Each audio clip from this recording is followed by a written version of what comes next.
vocês, amigos e amigas, irmãos e irmãs de Ideal Espírita, que nos acompanham aqui na página Estação da Luz Espírita.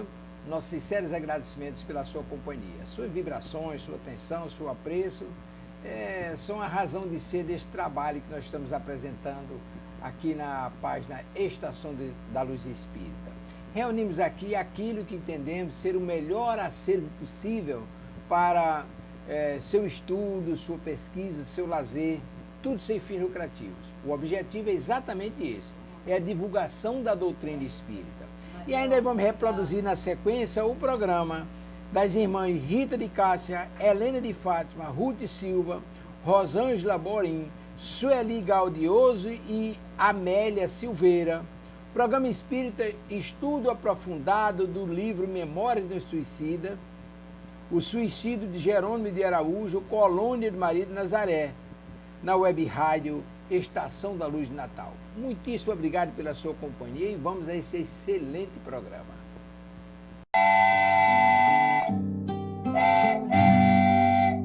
Pai nosso, que estás no céu, santificado seja o vosso nome.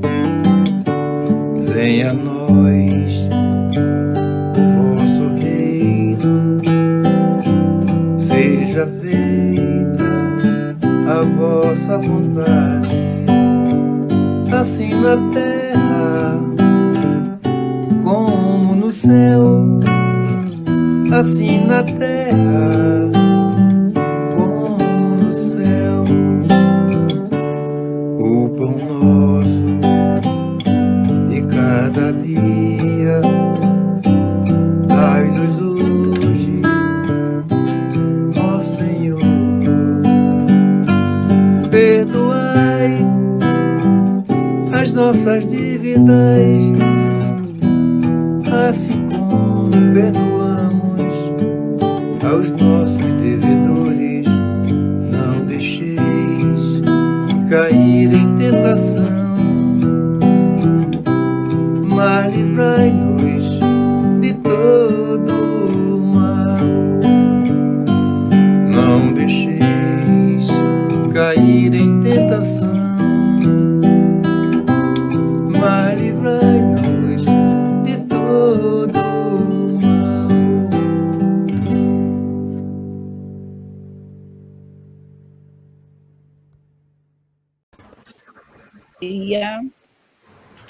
Bom dia a todos. A todos. Bom dia. Bom dia. Bom dia, gente. Bom.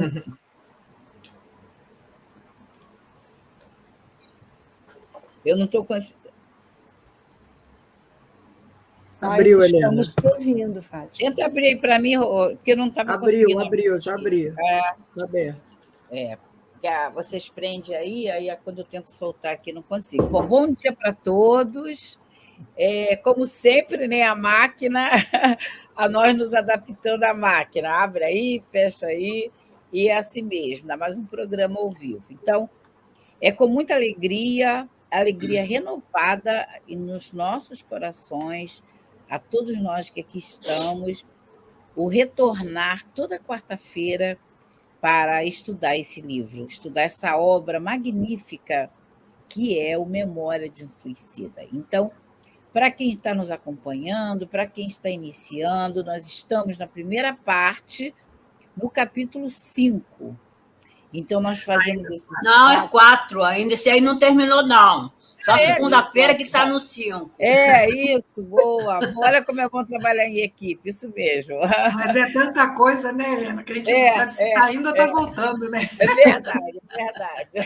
Porque nós temos, na verdade, para todos entenderem, nós temos, na verdade, 2 semanas, 3 semanas... Semana que vem que a gente vai começar o 5, se Deus quiser. Então, na verdade, nós estudamos esse livro 3 vezes na semana, né, Amália, né, o pessoal todo. Segunda, quarta, terça. Então, para vocês verem quanto esse livro é importante para todos nós. Então, agora nós estamos na quarta, nós estamos na primeira parte, no 4º capítulo, ainda Jerônimo e a sua família. E vamos dando continuidade. Antes, vamos lendo o livro, o Evangelho. Vou pedir a Ruth para ler. E já aproveitar e fazer a prece, tá, Ruth? Por favor. Tá bem. Bom dia a todos. Nosso evangelho de hoje é o capítulo 15, Fora da caridade não há salvação. Nós vamos ler o maior mandamento, que está no item 4, ditado por Mateus, e 5 por Kardec. Mas os fariseus, sabendo que Jesus havia fechado a boca dos saduceus, reuniram-se. E um deles, que era doutor da lei, veio fazer-lhe uma pergunta para o tentar. Mestre, qual é o maior mandamento da lei? E Jesus lhe responde: amarás o Senhor teu Deus de todo o coração, de toda a tua alma e de todo o teu espírito.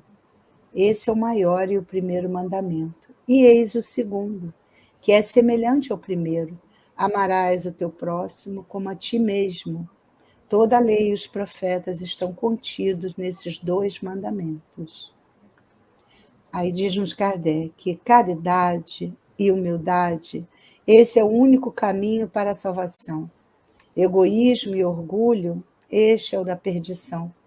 Tal princípio está formulado de maneira precisa nas seguintes palavras: amarás a Deus sobre toda a tua alma e todo o teu próximo como a ti mesmo.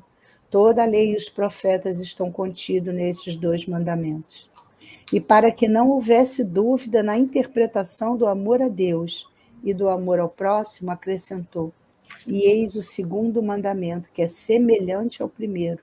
Isto quer dizer que não se pode amar verdadeiramente a Deus sem amar ao próximo, nem amar o próximo sem amar a Deus. Portanto, tudo que se faz contra o próximo é contra Deus que se faz, não se podendo amar a Deus sem praticar a caridade com o próximo. Todos os deveres do homem se acham resumidos nessas palavras: fora da caridade não há salvação. Graças a Deus. Senhor Jesus, querido Deus, amigos espirituais que nos sustentam nesta hora de trabalho, aqui estamos mais uma vez reunidos em teu nome, trazendo um pouco mais do conhecimento da doutrina espírita, para que nossas vidas sejam um pouco mais entendidas. Abençoe-nos, Senhor, trazendo-nos a clareza do pensamento. Abençoe-nos a todos nós, trazendo o sentimento de cada lição. Que tudo corra bem, Senhor, neste momento de estudo. Aqueles que estão assistindo e que se assistirão mais tarde, que possam ser envolvidos por essa vibração de estudo, de amor, de entendimento da vida. Que seja em teu nome, Jesus, em nome de Deus, em nome de Maria de Nazaré, Mãe Santíssima de todos nós. Mas principalmente Deus nosso Pai, possamos dar por iniciado este momento de estudo. Que assim seja, graças a Deus. Graças a Deus. Então, vamos aos nossos estudos, né? Vou pedir à Rita para começar a nossa... Ela já colocou. Porque não está aparecendo aqui para mim. Eu estou com delay aqui no meu aparelho, então vocês, por favor, quando acontecer isso, me corrige mesmo. Não entrou. Agora que entrou. Tá. Vamos começar, então, com você, Amália, que falou aí, por favor. Vamos ler o texto, né? Que hoje a gente vai estudar a terceira parte, não é isso? Exatamente, tá? Então, mas vamos reler o texto, né? Isso. Então, Margarida abriu as comportas dos pensamentos e ondas de recordações pungentes se desprenderam aos borbotões, fazendo ciente ao pai o extenso calvário de desventura que passara a palmilhar desde o dia nefasto em que ele se tornara réu perante a providência, furtando-se ao dever de viver a fim de protegê-la, tornando a mulher honesta e útil à sociedade, à família e a Deus. Ouvia como se ela lhe falasse em voz alta. À proporção que se consolidavam as desgraças da mísera órfã, acentuavam-se a decepção, a surpresa cruciante, a mágoa inconsolável, que lhe atravessavam o coração como venábulos assassinos a lhe roubarem a vida. Caiu de joelhos aos pés da sua desventurada caçula, as mãos cruzadas e súplices, enquanto jorrava o pranto convulsamente da sua alma, de precito e tremores traumáticos sacudiam-lhe a configuração astral, como se estranhas sezões pudessem subitamente atingi-lo.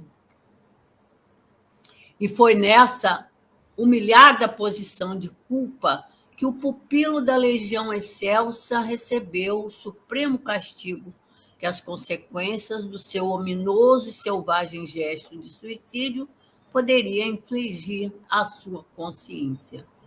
Tornando-se órfão de pai aos 7 anos, a loira e linda Margaridinha, frágil e delicada como lírios florescentes, criara-se na miséria, entre revolta e incompreensões, junto à mãe, que, habituada à imoderação de insidioso orgulho, como ao imperativo de vaidades funestas, nunca se resignara à decadência financeira e social que a surpreendera com o trágico desaparecimento do marido.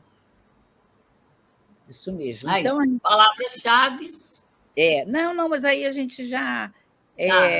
Esse de hoje a gente estudou esse primeiro, né, resumo, e nós vamos estudar, na verdade, o segundo resumo. Agora vamos entrar no segundo resumo.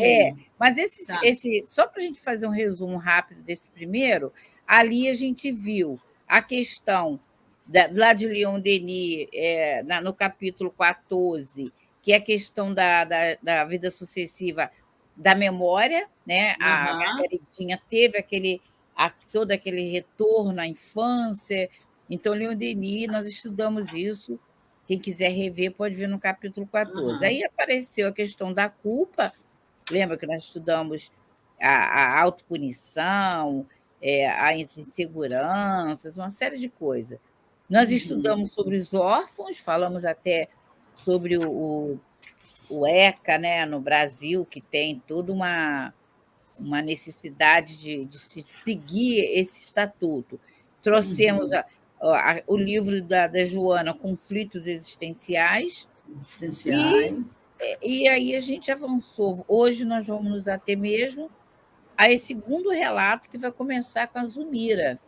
Se a Rita puder, por gentileza, botar aí eu vou pedir a Rosângela, que vai estar precisando sair um pouco mais cedo, né, Rosângela? Eu vou pedir para começar com você, tá? Depois a gente vai para nós que vamos ficar até o final. Tá. Então, vou esperar só colocar na tela. Já fico esperando vocês me informarem, que enquanto eu não descobri... Já entrou, Helena, tá? Então tá bom. Tá. Pode começar a ler, tá? Para mim, ele tem demora um pouquinho. Tá bom. Zulmira prostituíra-se, esperando em vão reaver o antigo fastígio por essa forma culposa e condenável. Arrastara a filha inexperiente para a lama de que se contaminara. Indefesa e desconhecedora das insídias brutais dos ambientes e hábitos viciados que a corvejavam, a moça sucumbiu muito cedo às teias do mal, a despeito de não apresentar pendores para miseráveis situações diariamente surgidas. A decadência chegou cedo, como cedo havia chegado a queda desonrosa. O trabalho exaustivo e o Cais da Ribeira, com sua usual movimentação de feira, ofereceram-lhe recursos para não se extinguirem, ela e a mãe, as paupérrimas fortunas da fome. Zulmira agenciava fretes, vendas variadas, negócios nem sempre honestos, empregando geralmente na sua execução as forças e a juventude atraente da filha, a quem escravizara, usurpando lucros e vantagens para seu exclusivo regalo. A pobre peixeira, porém, cuja índole modesta e aproveitável não se aclimatava ao fel da execrável subserviência, sofria por não entrever possibilidade de sonegação à miserável existência que lhe reservava o destino. Inculta, inexperiente, tímida, não saberia agir em defesa própria, o que a fazia conservar-se submissa à inoitada situação criada por sua própria mãe. Como Albino, também pensou no pai, advertida no recesso do coração da sua invisível presença, e murmurou, oprimida e arquejante: que falta tão grande tu me fazes, ó meu querido e saudoso pai! Lembro-me tanto de ti, e minhas desventuras nunca permitiram olvidar tua memória, tão bom e desvelado foste para com teus filhos. Quantos males o destino ter-me-ia poupado, meu pai, se te não houveras furtado o dever de velar por teus filhos até o final.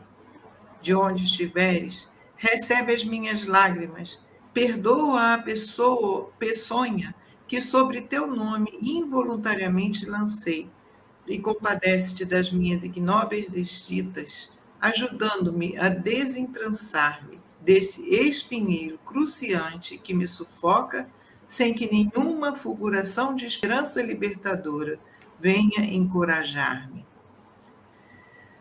É fogo triste, né? Que leitura, né? Nossa. Foi até bom a gente ter dividido, né, gente? Porque essa parte é muito triste. São os dois, nesse momento, trazendo ainda aquela capítulo 14 de Leon Denis, eles revisando o passado deles e o próprio Albino tirando conclusões, né? E fazendo assim, reconhecendo o valor do pai enquanto estava encarnado. E acredito que, mais ainda, o sentimento de culpa batia no Jerônimo quando ele viu o quanto ele deixou para trás, o rastro que teve, as consequências que teve no suicídio dele. Isso é muito bom, a gente está refletindo o quanto as fugas espetaculares da nossa personalidade, seja no que for, com desculpas esfarrapadas, com compromisso que a gente tem e a gente empurra, e que culmina, né, pequenas fugas. A gente está tratando aqui de uma fuga espetacular, que é a fuga pelo suicídio, né? Mas tem fugas no dia a dia que deixa a gente com sentimento de culpa, né? Deixa a gente querendo dar muitas explicações, e depois isso marca o nosso perispírito, todos esses sentimentos marcam.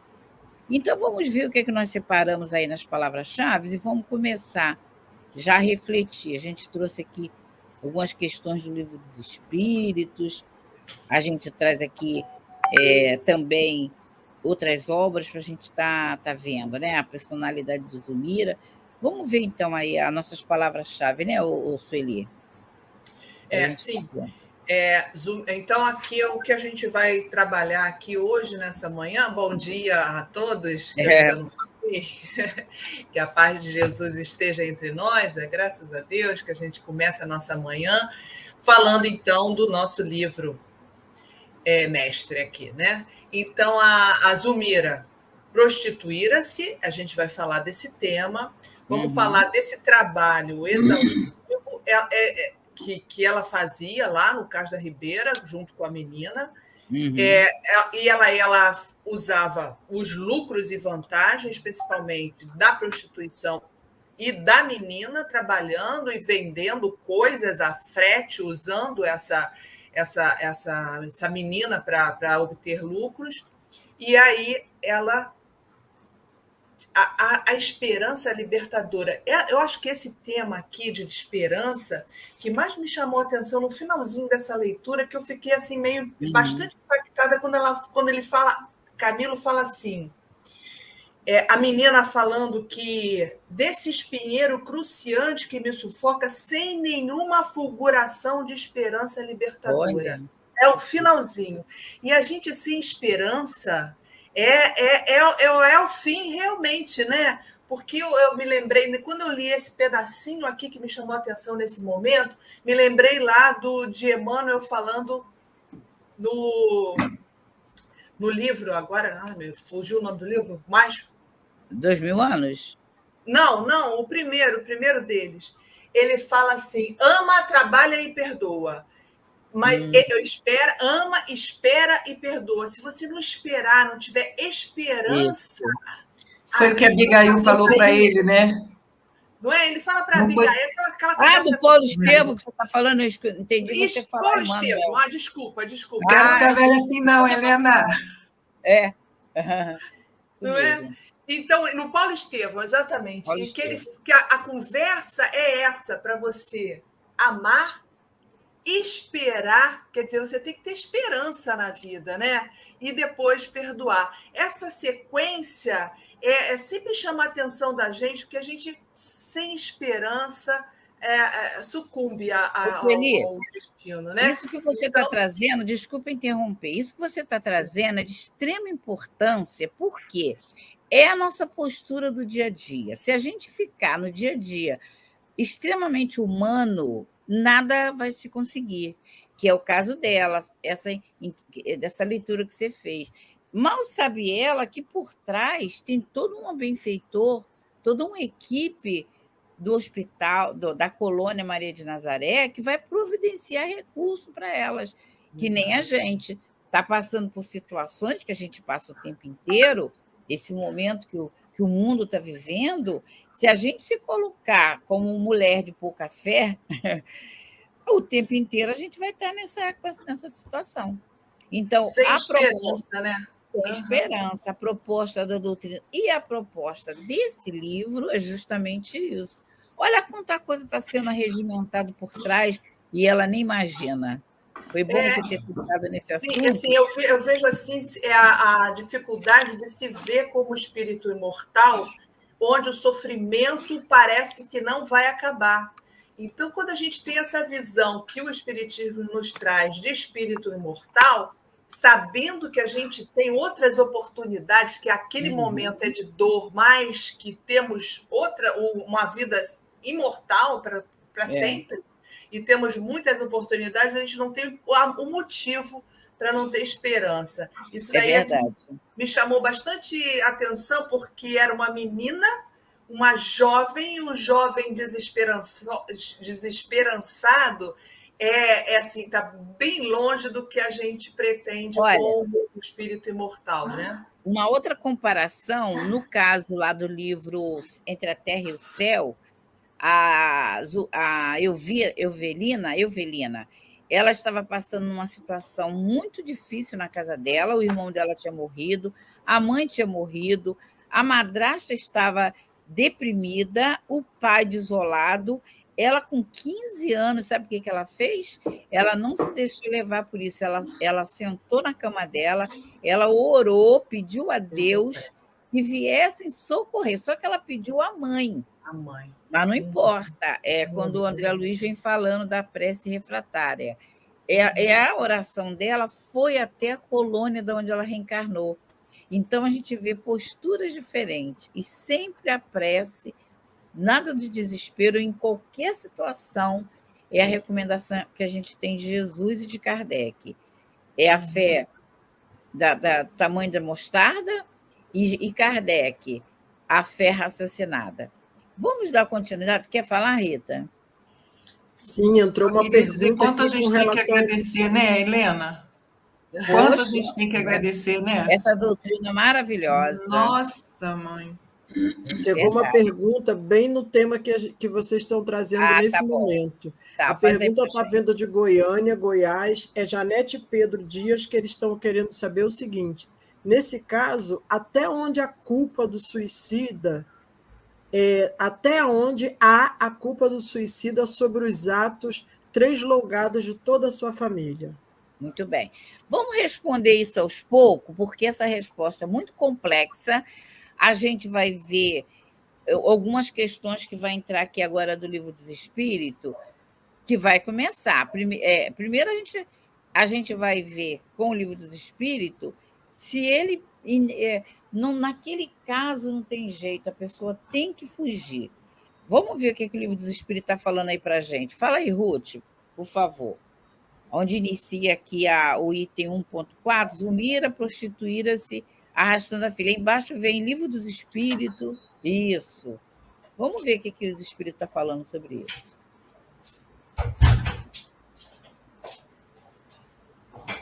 Abre aí, Ruth, está fechado. Perdoe-me. Por que o mundo, a influência dos maus supera com tanta frequência a dos bons? Aí ele coloca, é evidente que sem os preconceitos sociais pelos quais se deixa dominar, o homem acharia sempre um trabalho qualquer que pudesse ajudá-lo a viver, mesmo que devesse rebaixar-se da sua posição.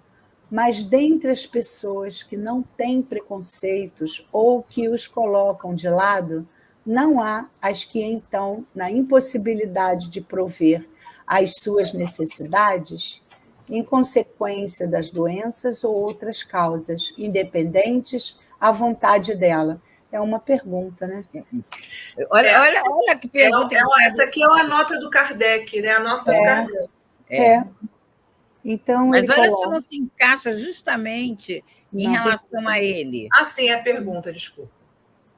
Olha se não se encaixa justamente em relação à situação do Jerônimo. Será que ele precisaria suicidar? Será que está no destino das pessoas a pessoa suicidar por causa de seja o problema que for? É um será que a gente vai ter resposta de acordo com o estudo do livro. Olha a pergunta de Kardec. Olha a resposta dos espíritos. Para a esposa também, né, Helena? Para tudo. Para a esposa também caberia. Se ela tivesse optado por qualquer trabalho, não precisaria expor a filha o que ela expôs, né? Mas ela quis manter a posição, o orgulho, né? Exatamente. É importante saber que a gente não está julgando, a gente está estudando, tá? Porque a gente também faz. Na verdade, toda vez que a gente vai estudar a doutrina espírita, tem gente que pensa assim, ou a gente mesmo, isso aí é para mim. Será que estão falando para mim? É para a gente sim em todas as situações. Essa é a grande verdade. É sim. Então, dentro dessa pergunta, Amália, e da resposta de Kardec, olha o que você poderia falar para o nosso amigo, a amiga, né? A Janete, em relação ao suicídio, qual a consequência que teve do suicídio de Jerônimo para toda essa família?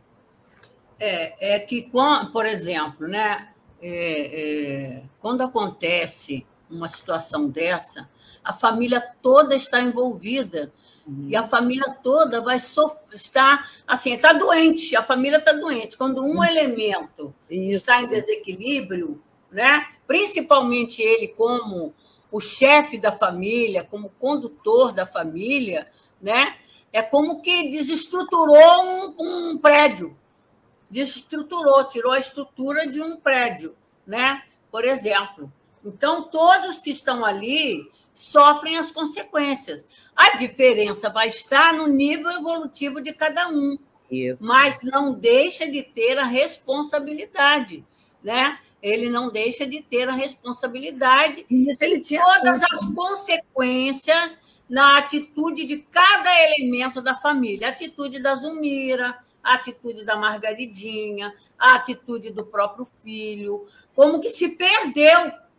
Né? Ele, mesmo ele conduzindo a família de uma forma materialista, egoísta, se envolvida muito, porque como ele tinha uma situação financeira muito boa, né? É aquela coisa, você acha que está garantindo a felicidade do seu filho só proporcionando a ele coisas materiais, não é isso? Mas aí vem o valor da doutrina espírita na nossa vida, convidando-nos a pensar a nível moral. Por isso que Leon Denis, no Depois da Morte, ele fala que uma das do grande valor, da grande riqueza da doutrina espírita é ensinar a lei moral.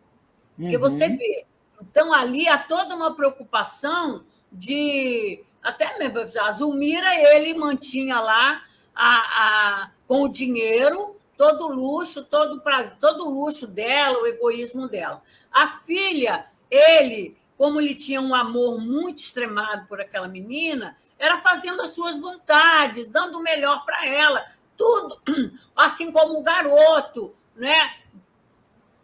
Que lá a gente vê que depois, como ele se sentiu abandonado. Então, isso tudo com a visão material da vida. Mas, intimamente, onde está o equilíbrio? Inclusive dele. Por que ele foi ao suicídio? Porque ele não tinha um equilíbrio interior, espiritual, moral, tá? Para ter força de superar a queda financeira, o problema lá. E, com isso, abalou o edifício todo. Abalou o edifício, abalou a condição da Zulmira, a fraqueza da Zulmira, a falta da condução moral da menina. Ele, toda a paixão que ele tinha para a menina, que ele fazia tudo por ela, mas ele não dava para ela, por exemplo, a ideia de Deus, a segurança, né, do equilíbrio moral, né? Então, assim, geralmente, né, a gente vê logo o afastamento da ideia de Deus. Então, minha querida, realmente, você pergunta aqui aonde a culpa do suicida. Não é na questão da culpa. E claro que isso vai redundar nele como uma culpa, que é o que a gente está vendo aqui. O que a gente está assistindo aqui? O acordar do Jerônimo diante do quadro que ele não precisava ver agora, por isso os benfeitores estavam protelando, tentando protelar. Não vai agora, ainda não seria o momento. Mas ele, com a sua rebeldia, com a sua teimosia, ele quis ver para crer, vamos dizer até entre aspas, né? Ele quis ver para crer. Tá bom. E por isso, ele abalou, com certeza. Vamos na sequência, a gente vai ver. Não passa dele não, né, Helena? Não vai ficar, porque cada um vai ser avaliado dentro do que poderia ter feito. A responsabilidade, né, que cairia sobre ele, porque os outros também teriam, como a gente acabou de ver, opção de escolha, né? E escolheram. Verdade. Vamos ver na sequência, então, Sueli. E a gente está trazendo aqui a questão de decepções, ingratidões, afeições destruídas, que também está tudo envolvido nesse texto, né? A gente pode estar adaptando, né, analisando junto a história em si, né? Porque esse livro não é apenas um romance. Ele é um romance, traz uma história, porém contextualizada, toda baseada na doutrina espírita. Você vê que tudo se encaixa, né? Olha a explicação da Amália, como se encaixou perfeitamente na pergunta da Janete e na situação que aconteceu. Vamos ver em relação às decepções. Nós temos uma questão aqui no Livro dos Espíritos, que é a 937, onde Kardec faz a pergunta relativa a esse tema.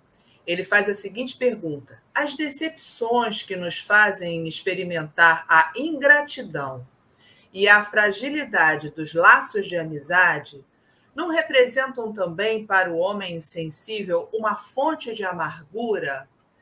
Essa resposta, eu acho que toca. Eu acho rica essa resposta, ela é muito profunda. Toca muito no coração da gente, muito, muito. Eu acho que é um alerta. Atenção para isso.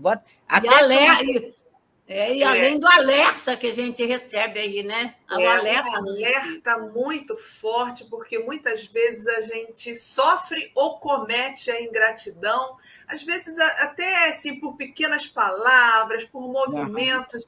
E quantas vezes a gente tem provoca a decepção e adquire a decepção por conta dessas relações aí de amizade, de amor, enfim.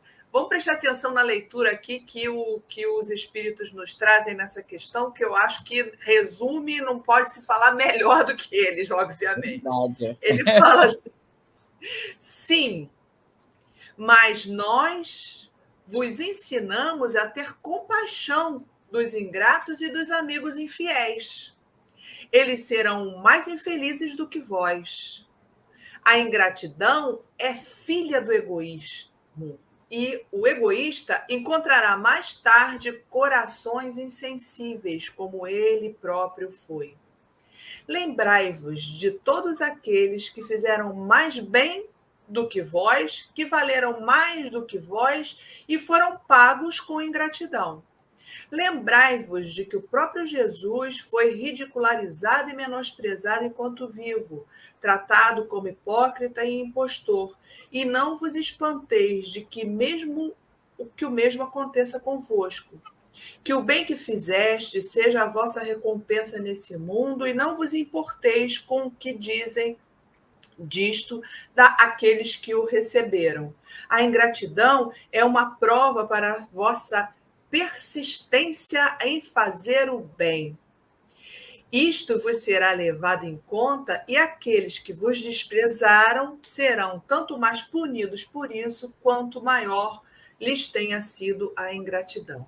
Então, olha, a gente tem um momento da vida da gente, certamente que todos nós já passamos por isso, que achamos que fomos... tivemos situações de ingratidão, eu ajudei tanto aquela criatura, e essa fala chama muito a nossa atenção, esses espíritos estão chamando a atenção. Agradeça, tenha bastante tolerância, compreensão com o estágio evolutivo de cada um. A gente sempre tem que pensar isso. Cada um está no seu estágio, momentos de egoísmo a gente tem, mas há pessoas particularmente que ainda estão nesse estágio de egoísmo e que não conseguem avançar e retribuir com gratidão o bem que faz. E a gente tem que ter compreensão, fale.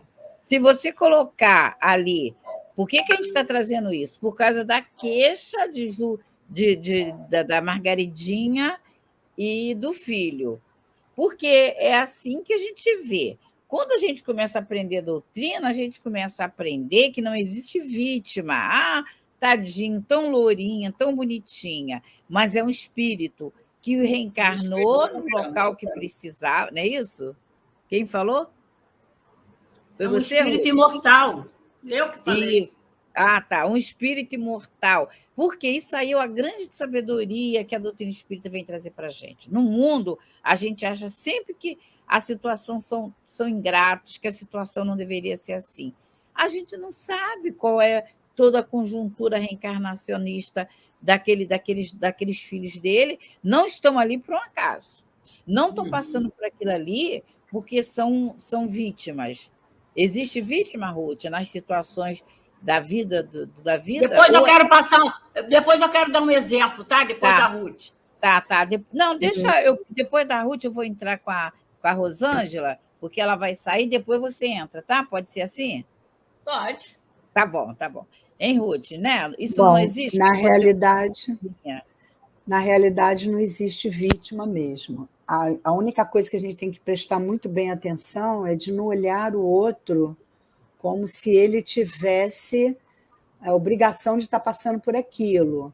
Porque muitas das vezes a gente fala assim, você é um espírito imortal, está a caminho, se você está passando por isso, é porque está nos seus desígnios passar por isso, mas nós não temos o direito de aumentar a dor do outro. Aí é fazer prosélito, a gente não pode. Então, agora, traz isso para a gente. Como a gente vai ver isso com a gente? Aí é outra história, tá certo?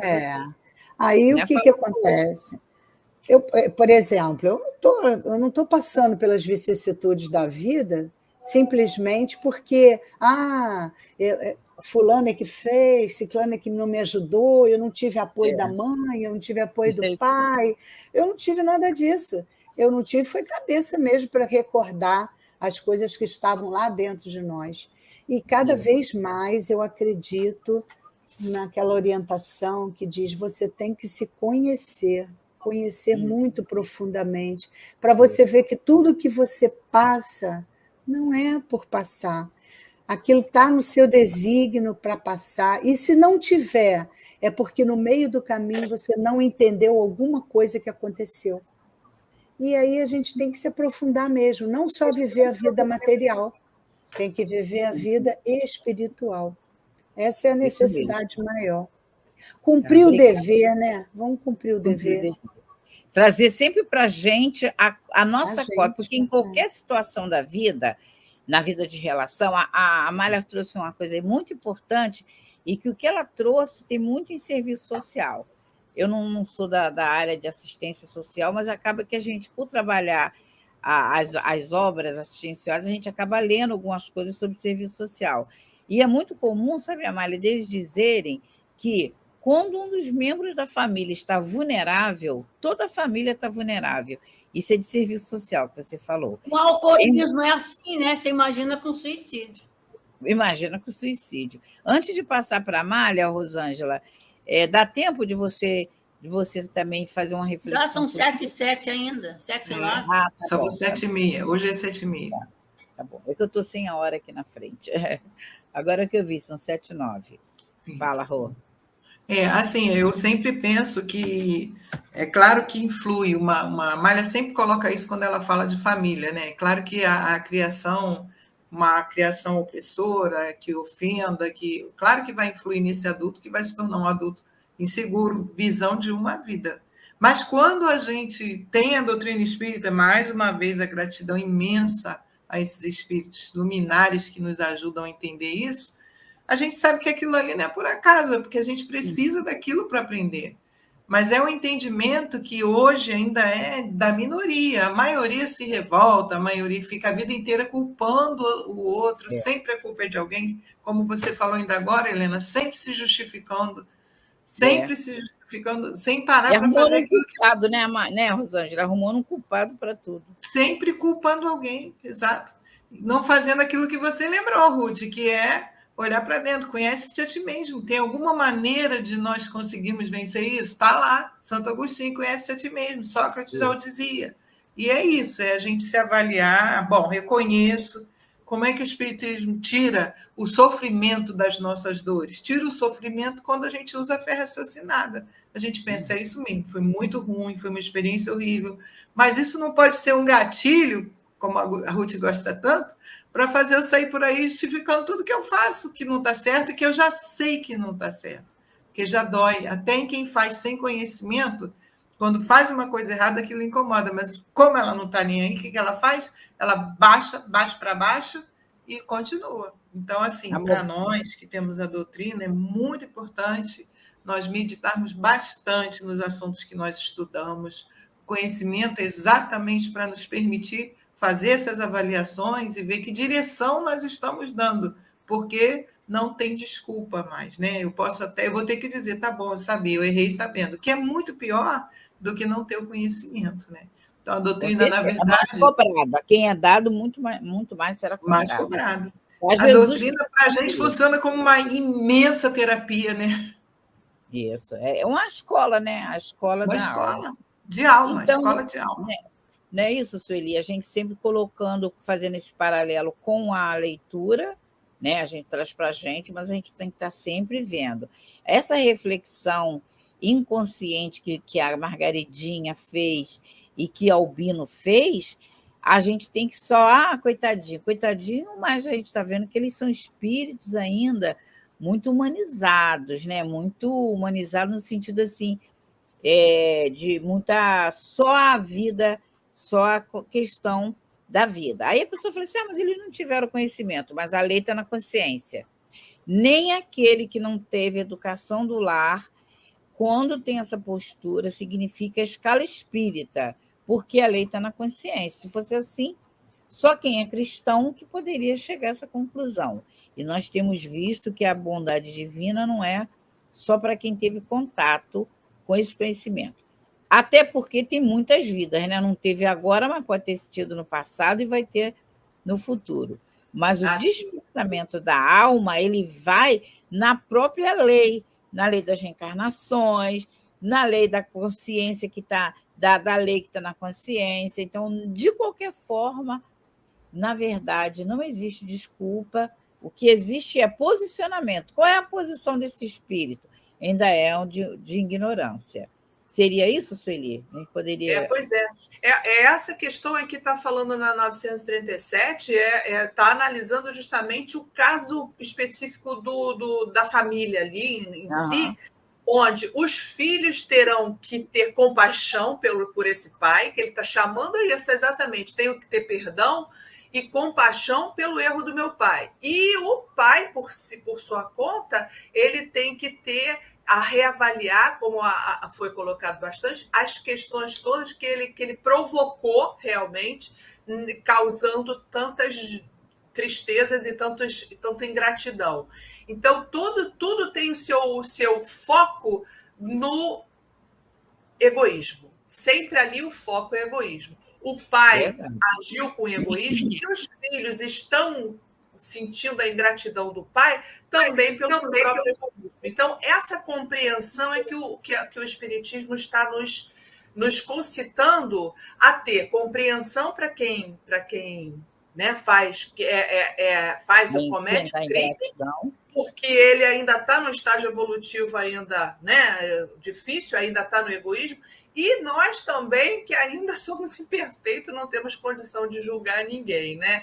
Então, sabemos que estamos no momento certo, são sempre resgate. Então, toda essa compreensão é o Espiritismo que nos dá. E aí sim, a gente vai ter compaixão conosco mesmo, com nossas falhas, nossas coisas que a gente demanda para os outros, né? Então, a gente precisa, sim, ter compaixão com a gente mesmo e compaixão com os erros de quem está próximo da gente, né? Porque somos espíritos imortais, ainda no processo evolutivo, e ainda temos muito a avançar. Muito bem. Amália... Gostaria de trazer um exemplo. Eu vou te dar a palavra agora. Aproveita, fala e já avança na questão aqui da Zulmira, agenciava fretes, entra na questão 918 também, tá, Amália? Já vai adentrando o outro tema. Eu queria trazer um exemplo que até da nossa casa, isso aconteceu na nossa casa. Quando eu lembro aí, né, que Baltazar nos recomendou no curso da família que falássemos do espírito, que não nos prendêssemos a relações sociais e psicologia. Por quê? No caso do Jerônimo, né? Cada espírito daquele ali, como a Helena já lembrou, traz a sua própria dificuldade. E estão ali em grupo familiar, primeiramente, para se ajudar moralmente. Por isso que, quando lá na questão 934, os espíritos responderam a Kardec, nós vos recomendamos, né, ser indulgente, né? Como é que ele falou? Até lá a resposta aí do 934, 937. Né? Isso. Então, compaixão dos ingratos, né? Isso, compaixão. Porque isso vai... Agora, o caso é esse. Uma companheira nossa da casa, muito preocupada com o neto. Né? A gente tem até essa questão agora de vó que cria neto, né? Tem muito vó criando neto.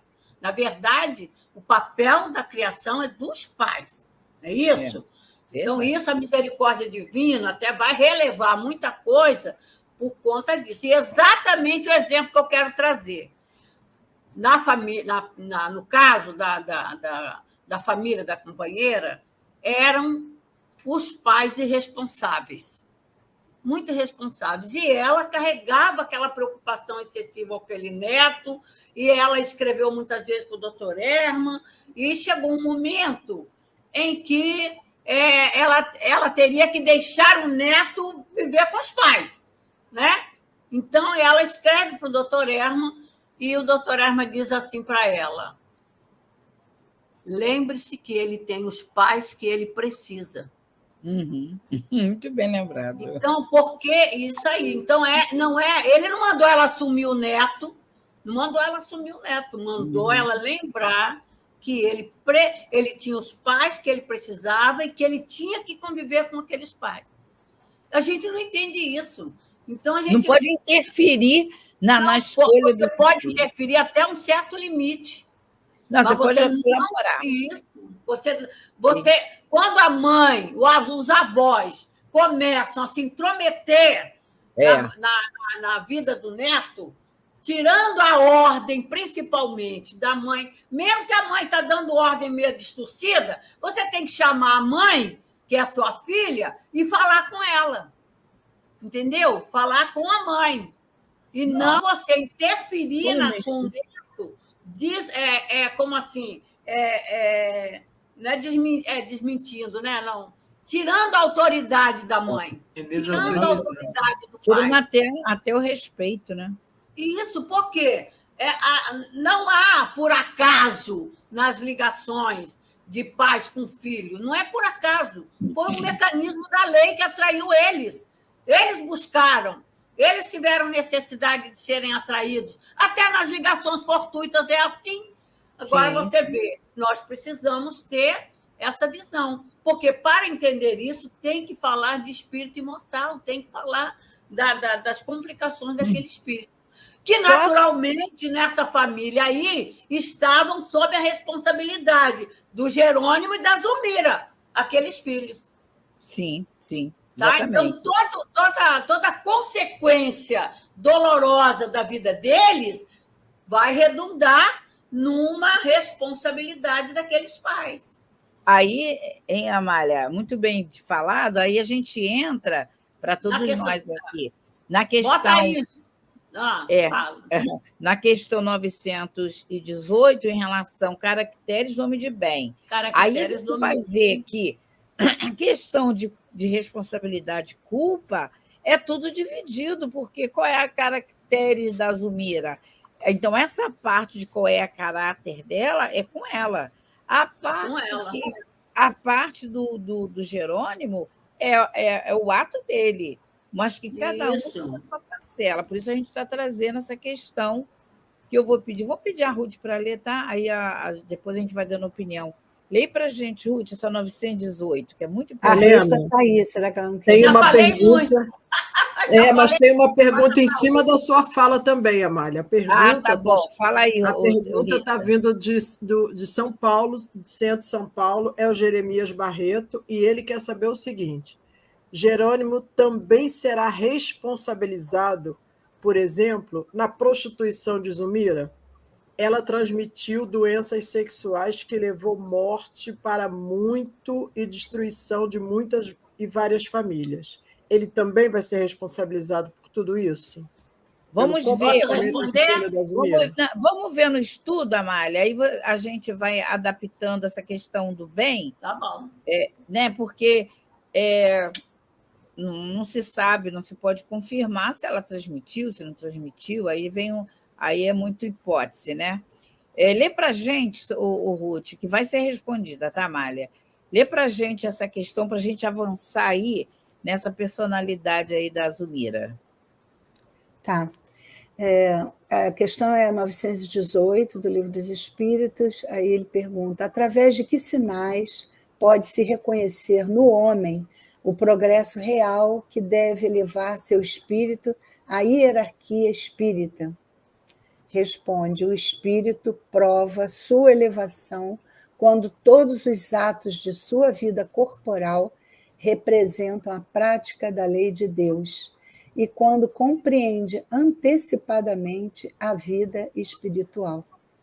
Olha. Então, a próprio conteúdo que a gente está trazendo já está puxando para o mundo íntimo de cada um. Seria assim, Ruth? Seria sim, porque muitas das vezes independente dela ter o conhecimento ou não da vida espiritual, ela tem dentro da consciência, conforme nós mesmos estávamos vendo, a lei de Deus. E as leis de Deus, elas gritam em nós. Não adianta, não precisa ninguém ensinar, elas gritam. Porque quando você vai praticar o ato inconveniente, inadequado, aquilo grita em você, ó, a dúvida, não faço, não faço.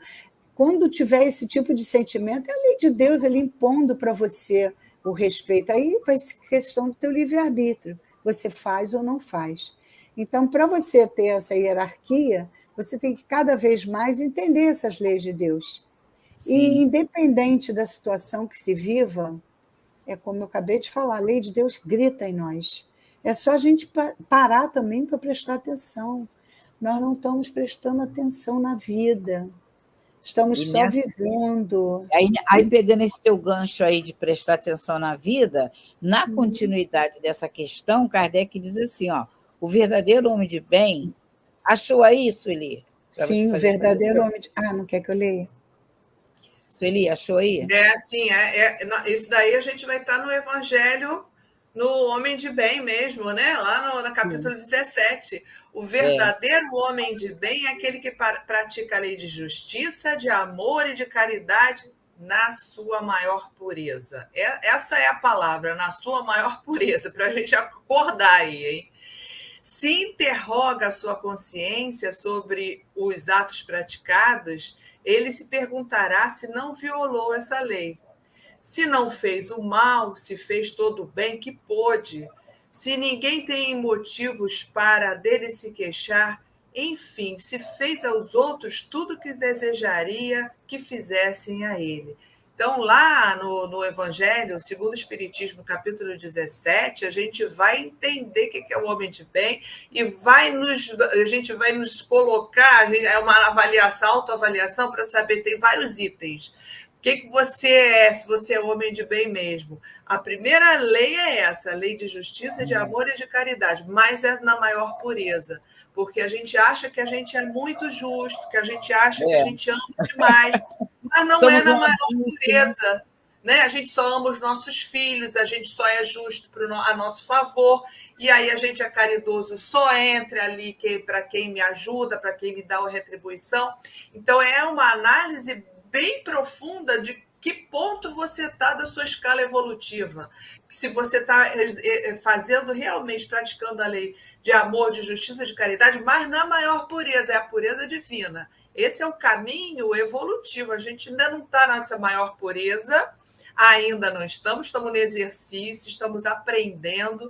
E exatamente aqui, na família, que é onde a gente está estudando exatamente isso daí, a questão da família de Jerônimo, a gente vai entender que ainda não estão numa escala evolutiva bastante avançada para exercer esse homem de bem, para ser esse homem de bem, porque ainda não estão... ele olha que o Jerônimo fala que ama a minha Margaridinha com toda a sua fímbria, né?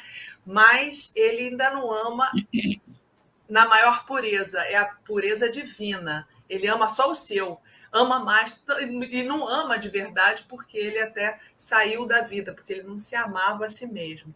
Eu continuo a leitura do texto? Não, tá bom. Porque não dá para a gente usar todo esse material. Aí, Rosângela, a pergunta lá da questão do Jeremias, vê se encaixa aí responsabilizar plenamente Jerônimo todas as atitudes de Zumira, ou pelas queixas descabidas dos filhos, ou ele realmente tem 100%, ou isso aí é dividido no ato de cada um como homem de bem. O que você pode falar? Dividido no ato de cada um, né? Porque todos temos escolhas, é aquilo que a gente colocou da gente não ficar botando sempre a culpa em alguém, achando que a gente não... Então, assim, claro que tem responsabilidade, é claro, né? Porque ele minimamente deixou de... Isso muito por baixo, deixou de cumprir os deveres dele enquanto pai, quando ele decidiu, e toda a estrutura familiar foi alterada, mas cada um, a começar pela mãe, poderia ter feito opções diferentes e tudo continuaria diferente. Quantos casos a gente vê de famílias que passam por isso e a mãe, com equilíbrio, consegue segurar todo mundo, consegue criar todo mundo pelo bem, com mais dificuldade, as questões da aparência vão por água abaixo, porque a pessoa precisa fazer o que é possível, mas aí existem outros que fazem opções que só vão mesmo dificultando, né? Então, assim, a gente não pode dizer que ele não tenha nenhuma responsabilidade. Tem, sem dúvida nenhuma. Mas cada um, por si só, também tem a sua responsabilidade pelas escolhas. Isso vale para nós, né? Na nossa vida como um todo. Isso mesmo. Obrigada, Rosângela.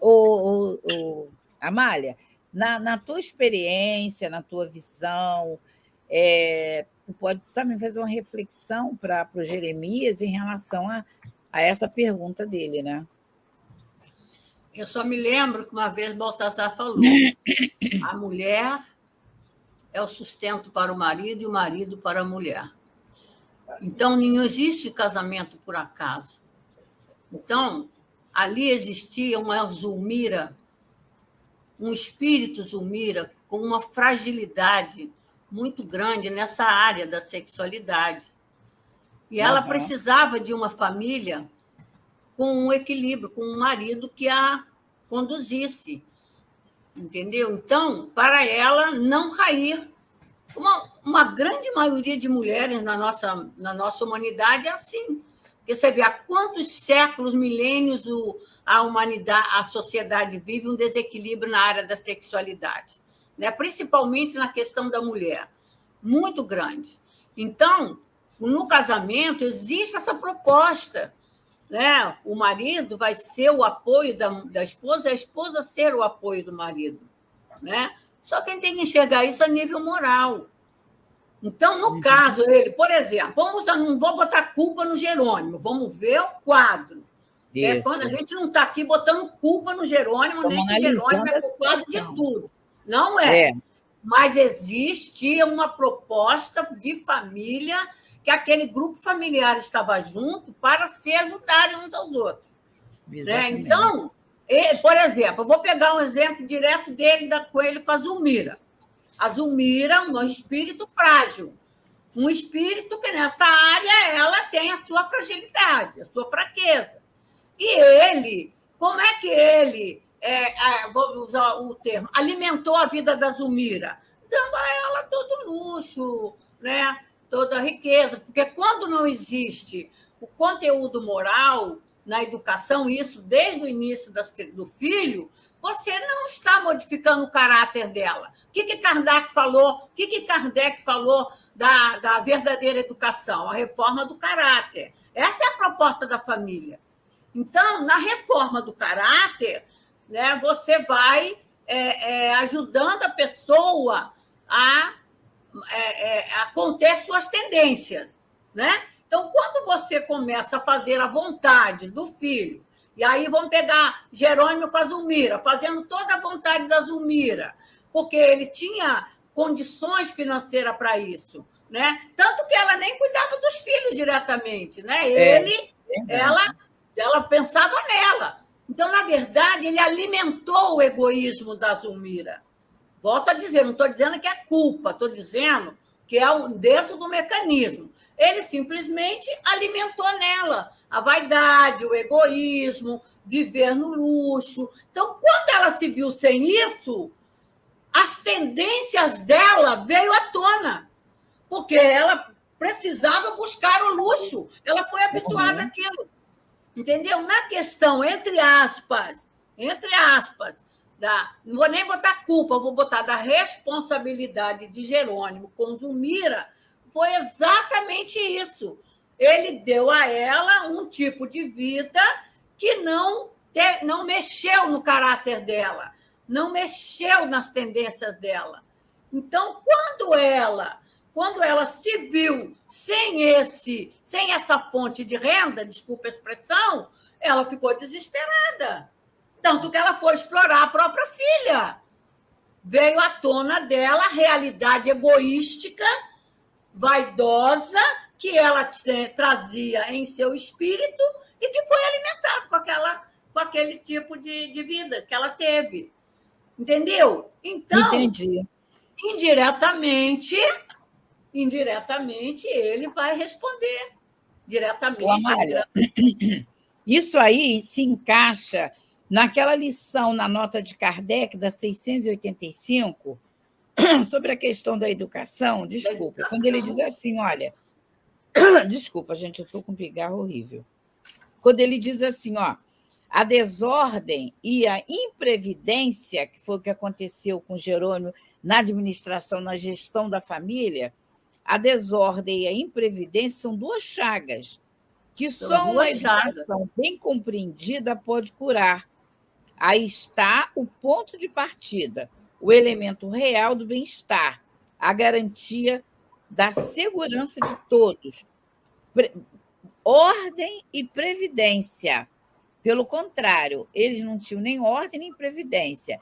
Ele, mesmo sendo príncipe dos vinhos, ele tinha um padrão de vida como se fosse um... ele é citado aí como se fosse um rei. Um rei. Então, ele tinha...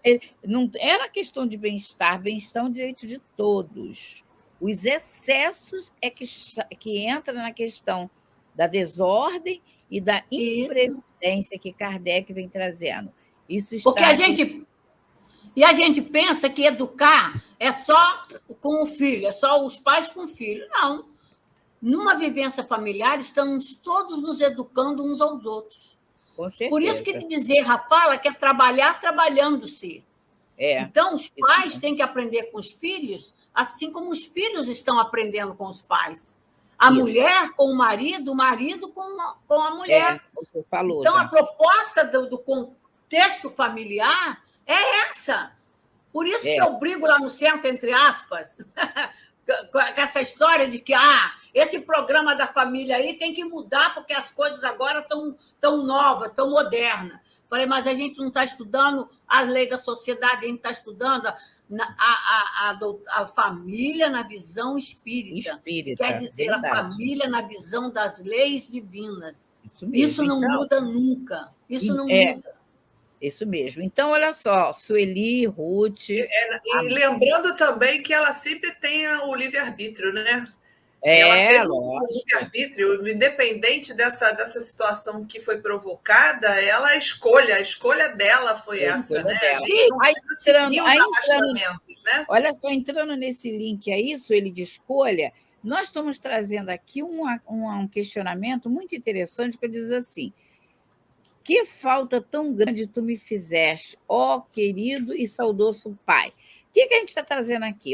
Na codificação não encontra a palavra ética, mas o termo moral, como exemplificado em livros dos espíritos, né?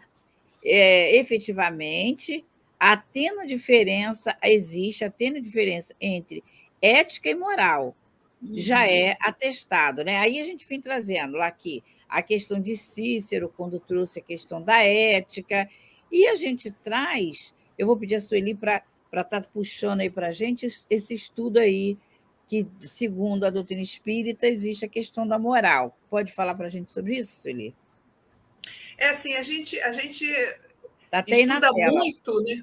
Aqui, a ética espírita está contida no Evangelho segundo o Espiritismo e no Livro dos Espíritos. Uhum. E ele vai estar na terceira parte, onde trata das leis morais. Essa é a parte que o espírita mais estuda, eu acho, né? Mais precisa, o tempo todo está trabalhando sobre as leis morais e está sempre sob o jugo dessas leis morais. E se a gente se afasta, na verdade, se a gente se afasta dessas leis, a gente é infeliz. Então, como diz a questão inicial das leis morais, que é a 614, nos alerta que o afastamento dessas leis, que são as leis de Deus, a gente é infeliz. Então, é exatamente em cada momento que você se percebe infeliz, aí você tem que reavaliar onde eu tô falhando ainda na lei moral. Então, tem todo o código ali, a partir da 614, que vai dar, justamente resumindo, se você segue, é a lei de justiça, de amor e de caridade. Então, todas elas estão de trabalho, a lei de progresso, a lei de liberdade. Então, a gente vai ter todo o arsenal que vai nos dar uma ética, que é a conduta, né? Que é o conjunto de condutas que você tem que seguir para bem proceder moralmente, e fatalmente a gente vai estar dentro da lei de Deus. E quando a gente conseguir estruturar todas essas leis que estão contidas lá no Evangelho e também no Livro dos Espíritos, a gente vai ser feliz. E a gente vai estar em outro patamar evolutivo. Então, essas são as leis que a gente tem que seguir para ser realmente o homem de bem e, consequentemente, a felicidade. Por enquanto, ainda, essa família que a gente está se referindo, ainda estão fora da lei, né? Então, somos ainda, todos nós, espíritos imperfeitos, ainda somos fora da lei, né? Mas aí estamos no caminho, né? O Aristóteles, a gente está... Né? A gente está trazendo aqui 2 raciocínios em relação à ética de Cícero, que a gente já falou lá em cima, e de Aristóteles. Aristóteles ele está bem de acordo com a questão do Livro dos Espíritos, né? Que é quando ele diz que a ação que diz sobre o espírito é sobre a ação dele. Então, aí já mostra que você é não o que você fala, o que você age, né? E antes de entrar na questão do carisma, a gente tem, quando ele vem dizendo assim, venha encorajar-me, quer dizer, ele está fazendo uma evocação, ele faz uma evocação, puxando, chamando pelo pai. A gente trouxe a questão da Evelina, lá no Até o Céu, que também fez. Ela também fez a evocação da mãe, só que a mãe já estava dentro da casa com a própria obsessora. Aí, quem socorre ela é Clarence, vamos ver lá na espiritualidade, usando aquele mecanismo que aparece no telão, que nós já até estudamos aqui, a figura de Evelina, ele fala, gente, era o André e a equipe, né? Vamos ver o que está acontecendo com a Evelina, vamos analisar melhor. Aí tem aquele desfecho todo que vai chegar lá na Guerra do Brasil com o Paraguai.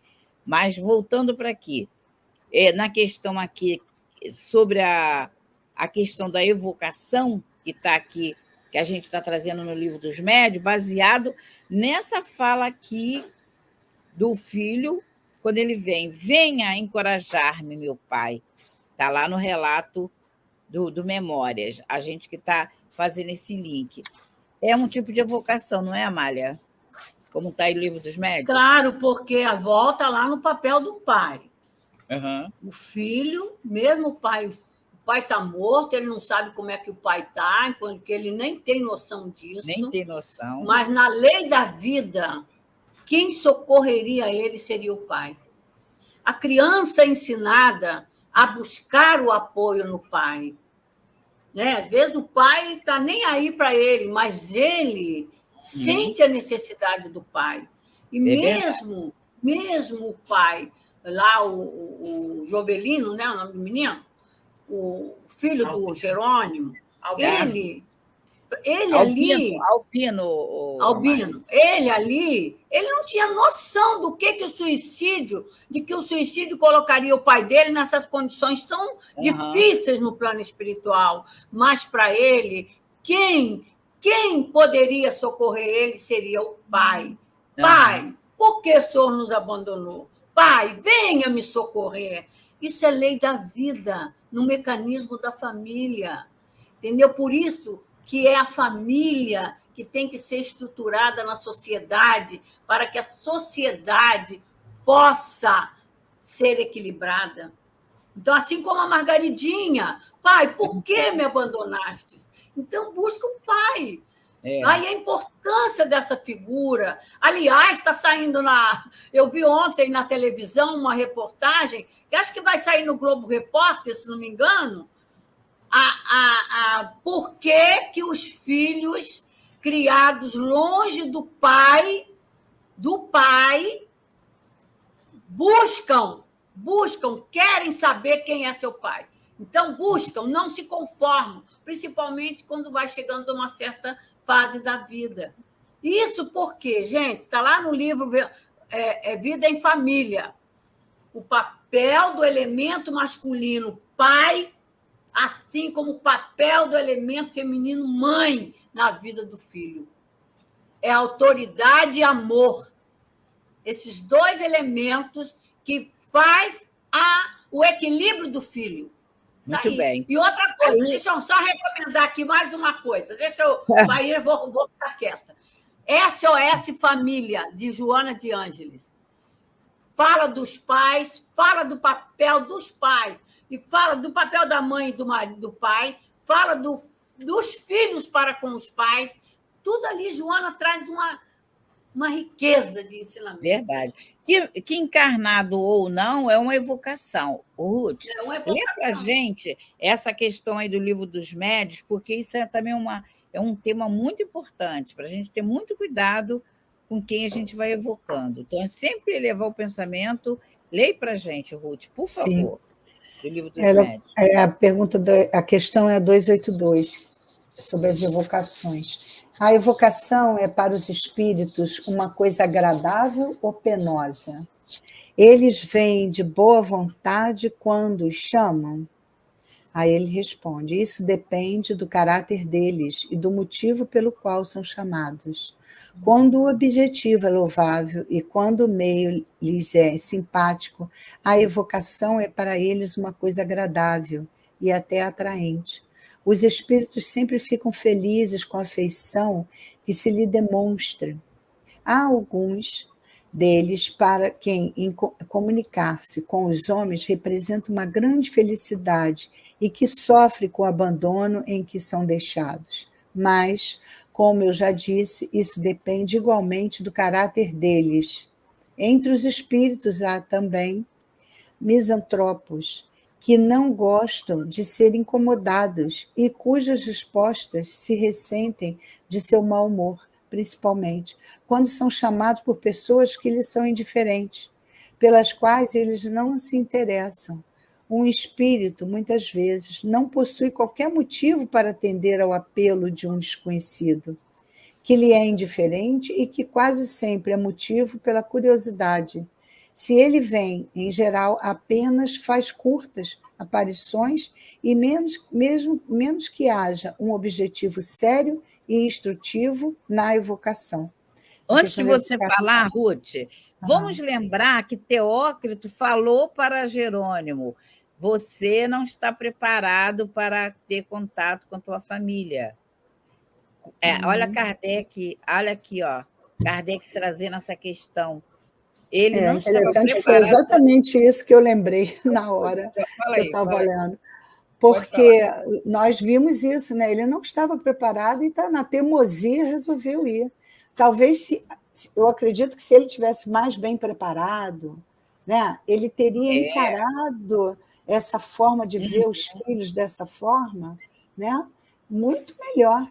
Mas não, a teimosia não quis atender. Ele não quis ouvir os espíritos, né? Ele não quis ouvir os espíritos. Não quis. Aqui estamos nós, querido. Aqui estamos nós, não atendendo diariamente a inúmeras solicitações. Inúmeras. E a gente, às vezes, vê o extremo. O extremo, para mim, é esse. Você colocar a teimosia, né, para atrapalhar o seu próprio crescimento. Jerônimo estava lá, precisando de ser apoiado, e ele nem sentia esse apoio, essa que é a verdade, e, de repente, ele foi evocado praticamente, né? E aí, de repente, ele vai oferecer o quê? Ele, como evocado, vai oferecer... Podia ter, inclusive, foi colocada a presença dele, ele vai ser retirado, que pode vir, a gente vai ver isso lá na frente, né? Ele pode vir até induzir... Prejudicar os filhos, né? Mais uma vez. Eu costumo muito falar para as pessoas que perdem seus entes queridos que eles devem imaginar sempre assim: olha, o amor transcende a alma, então nós vamos estar sempre ligados por esse fio de amor. Então, se eu amo, eu tenho que deixá-lo seguir. E se ele me ama, ele não pode interferir no meu dia a dia. Então, vamos pedir para que outros espíritos tragam para nós essa sensibilidade de nos acolher naquele momento, e Ruth, não daqueles que partiram. Até ampliando essa questão de vocação, no dia a dia, os filhos estão querendo cuidar da vida deles, ou têm certas atitudes, a gente, com a revolta, com a indignação, com a inconformação deles não agirem como a gente quer, a gente faz evocação. Porque a evocação não é só para desencarnado, você também encarnado também. Encarnado, Não estou nem falando só do encarnado se manifestar, mas a mente dele ser puxada por você. Não poderia acontecer isso, Sueli, no dia a dia? A gente está pensando naquela pessoa, trazendo ela para a gente, a outra pessoa. Aí pode gerar até uma obsessão de encarnado com encarnado. Exato. Não é isso? São as obsessões mesmo, né? São as obsessões que o Manuel Filomeno de Miranda relata bastante, esses fatos assim, é de você mesmo, encarnado para encarnado, quantas casos a gente percebe assim, que são obsessões mesmo, que você não desapega. Olha, inclusive essa relação de filho, de neto com filho, de filho com mãe com filho também, às vezes tem um exagero que a gente acha que é amor, e a gente tem bastante que colocar essa questão na medida certa, que às vezes causa esses excessos causam obsessões, né? Foi o excesso do Jerônimo e da Margaridinha. Do amor. Sueli, por isso que os espíritos estão ressaltando bem, tão loura, tão linda, amor incontido, é o dia a dia. É desmedido, né? Desmedido, e você não permite que o seu filho evolua como um espírito imortal. Você acha que ele tem que ficar grudado e seguir os seus passos exatamente como tem que ser. E esse caminho é o caminho para o desequilíbrio, realmente, porque cada um é um espírito independente da sua família, da sua mãe, do seu apego excessivo. E aí você tem que ter essa consciência de permitir que cada um siga os desígnios que ele escolheu, porque ele tem livre-arbítrio. Lógico que a gente, como educador, busca sempre mostrar caminhos, mas essa busca tem que ser com medida, e a medida é do amor mesmo, o amor na sua maior pureza. Verdade. Que os espíritos nos falam, né? A Amália quer dar uma palavrinha, né, Amália? Ou foi impressão minha? Eu vi um dedinho levantado aí. Eu estou lembrando aqui uma coisa muito importante. Essa questão da evocação do Jerônimo. Nesses 13 anos que ele ficou protegido na colônia, para ele poder ser tratado do suicídio, ele foi isolado, lembra? Ele foi isolado, todos eles. Isolado da convivência da Terra. Imagina, nesse período, quantas evocações não fizeram a ele, os filhos, a própria Zulmira, nem que fosse praguejando ele, não importa, mas é uma evocação. Mas ele estava isolado, protegido para ser tratado. Ele não precisava, porque ele ainda não estava em equilíbrio para ele sofrer esses pensamentos evocativos, essas cobranças. Ele não tinha estrutura para isso. Por isso que a espiritualidade queria mantê-lo ainda sobre esse isolamento, essa proteção, até ele adquirir equilíbrio para poder viver a família. Mas ele não quis. Então, ele se deixou... Talvez até essa insistência dele, essa teimosia dele, é porque ele, lá no íntimo da sua alma, percebia essas evocações. Mas ele não tinha estrutura para lidar com ela. Mas ele tinha que ter optado por atender os benfeitores. Aí ele ficaria isolado. Deixa eu fechar, Helena, deixa eu fechar. Não, deixa sim, até mesmo, por exemplo, uma aula que a gente teve com os espíritos, por exemplo, esses artistas que são muito famosos e que desencarnam, né? E aquela multidão de fãs. Vocês já viram que loucura que é? O que o doutor Hermo e Baltazar disseram para a gente? Eles são isolados no mundo espiritual, porque se eles sofrerem a ação daqueles pensamentos, eles enlouquecem como espírito. Então, assim também, nessa situação do Jerônimo. É muito bem lembrada, Amália. É que eu ia emendar com a questão da diversidade de carisma, mas eu vou passar para a Ruth. Isso que você falou é tão sério, tão importante. Eu acho que você está inspirada hoje, Amália. Que a gente vê mensagens, respeitando todas as mensagens, mas mensagens de espíritos desses artistas, assim, essas celebridades, avisa o cara mal morreu. E já começa eles terem mensagens. Será que a espiritualidade deixou eles soltos? Será que a espiritualidade vai deixar eles vir trazer informação? E, às vezes, até um artista socorrendo o outro. Quanto tempo leva para um espírito se equilibrar? Porque o tempo do espírito não é igual ao tempo da Terra. Não. Não é. Será porque morreu há 12 anos, há 13 anos, já tem condição? Porque a gente sabe que a espiritualidade protege essas celebridades contra o mal do próprio bem na Terra. Para a Terra é um bem ser exaltado, para o espírito é um mal, Não porque é. ele não suporta tudo aquilo. A gente não sabe que qualidade de espírito, e o pensamento ele vai carreado da qualidade do fluido, então a gente tem que ter muito cuidado com essas questões. Aí as comunicações, né, Helena? Cuidado, esse negócio que o espírito desencarnou ontem, hoje está dando comunicação. É isso que eu estou falando. Principalmente esses famosos, né? Desencarnaram 2 anos, 1 ano, já está dando mensagem totalmente equilibrada. Esse espírito não tem condição para isso. Será que já se equilibrou? É rápido assim? A gente vê quantos anos que esses espíritos aqui levaram para ser socorridos. Mas a gente tem visto nas obras básicas, nas obras... A gente vê no Céu e Inferno quanto tempo o espírito leva. Aí a gente tem lá Sansão, em 8 horas ele se comunicou. Mas aí vai ver por quê. Vai ver a vida do Sansão. Na altura espiritual dele. Vai ver isso. A gente vai aqui em Aristóteles. As ações é que vai dizer sobre o espírito, não a fala. É o fim útil, né, Fátima? É o fim útil da formação. Aproveitando você aí, Ruth, eu acho que vale a pena a gente ver um conteúdo muito bom sobre Hermínio Miranda nesse livro Diversidade de Carisma. Você deve estar, se não tiver na tela, se a Rita não colocou, mas você tem ele aí. Onde o Hermínio Miranda traça uma comparação? Ele fala sobre isso. Acho que vale a pena, não vale, Amália? Vale. Trazer sobre Hermínio Miranda? Onde o Hermínio Miranda traça uma comparação muito interessante entre a faculdade mediúnica e as inspirações.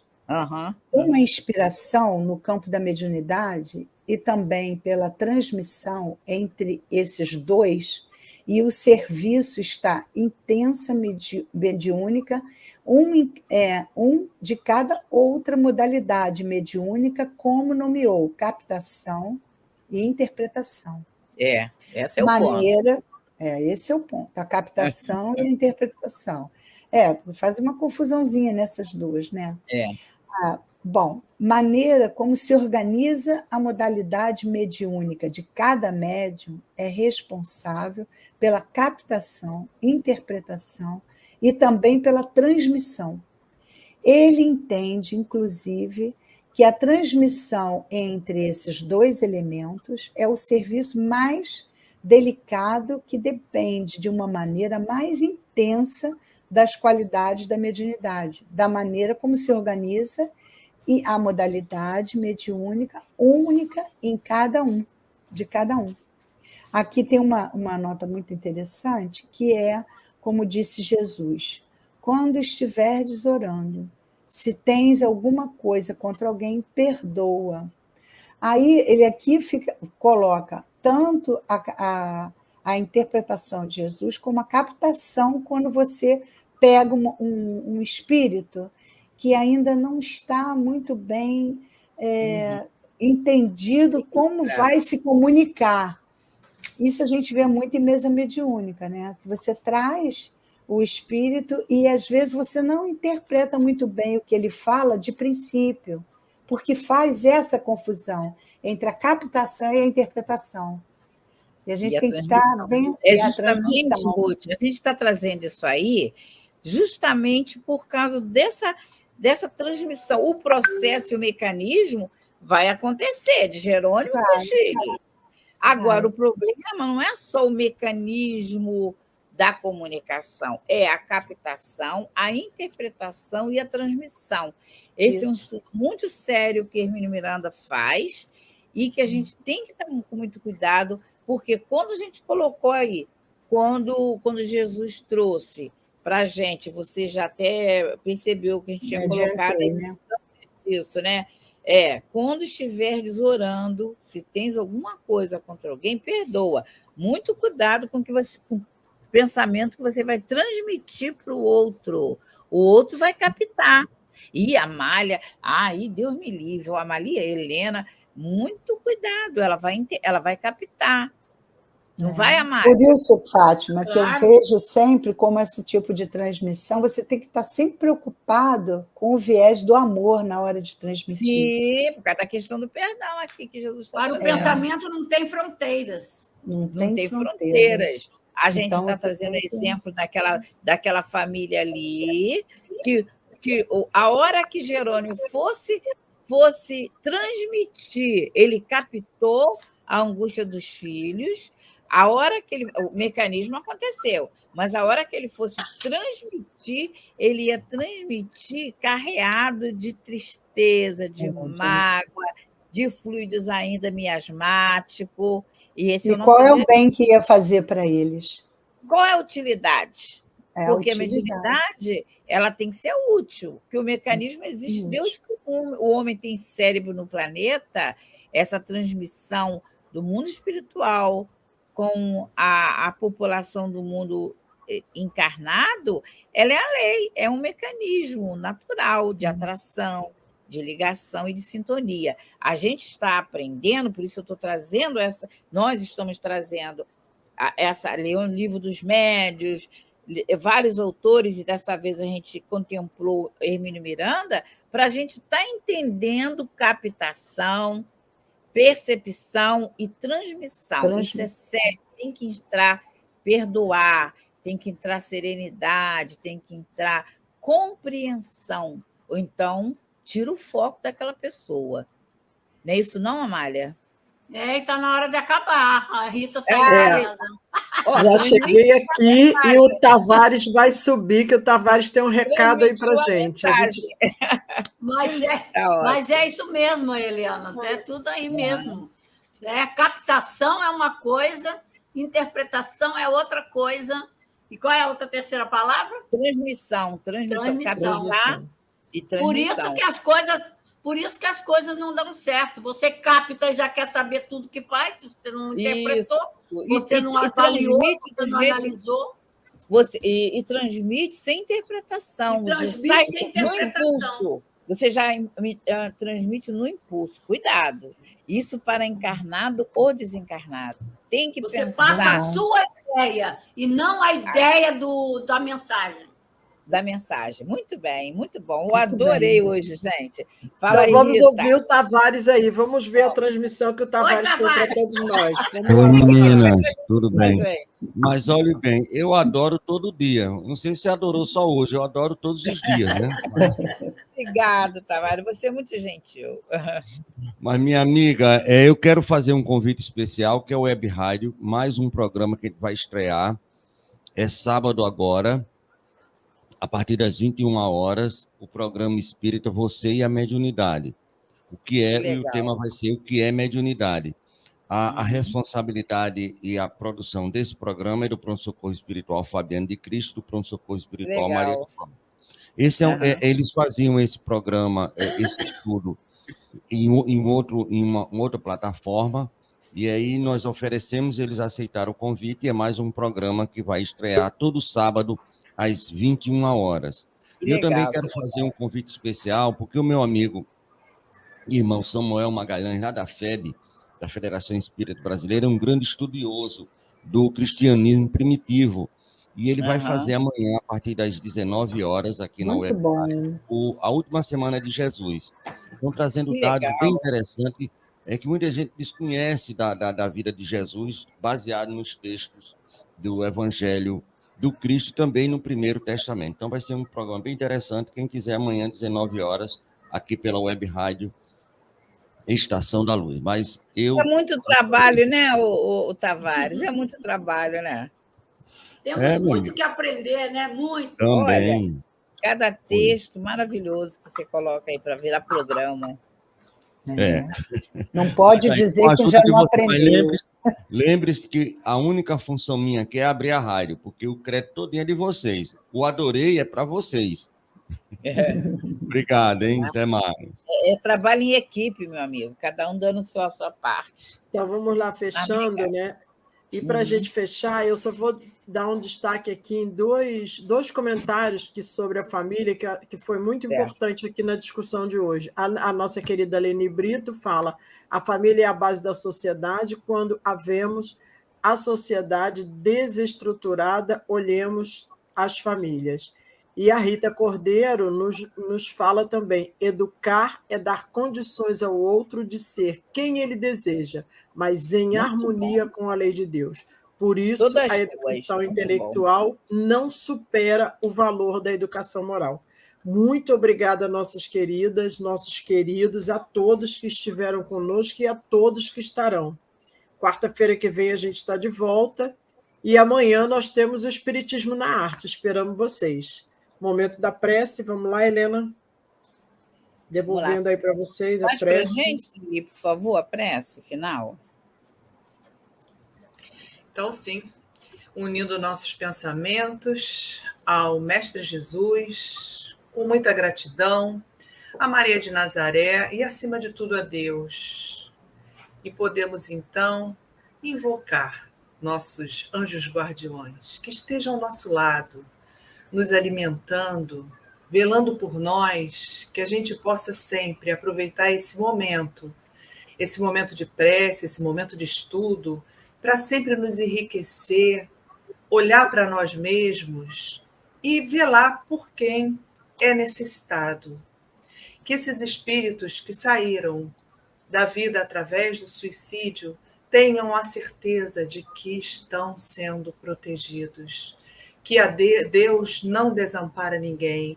E toda a equipe de Maria de Nazaré estará sempre velando por cada um deles, e em cada oportunidade que ainda virá, ele poderá resgatar essas falhas cometidas. E nós ficamos com muita gratidão por esse momento de termos aproveitado e jorrar o nosso melhor fluido de paz, de amor para todos esses espíritos, a nós também encarnados e a todos os desencarnados que aqui estiveram. Que Jesus, o nosso Mestre, sempre nos conduza e nos inspire sempre trazendo a sua paz. Que o amor de Jesus continue conosco durante toda a semana e que a gente retorne em paz, em tranquilidade, em harmonia, fraternidade sempre. Muita alegria. Graças a Deus. Graças a Deus.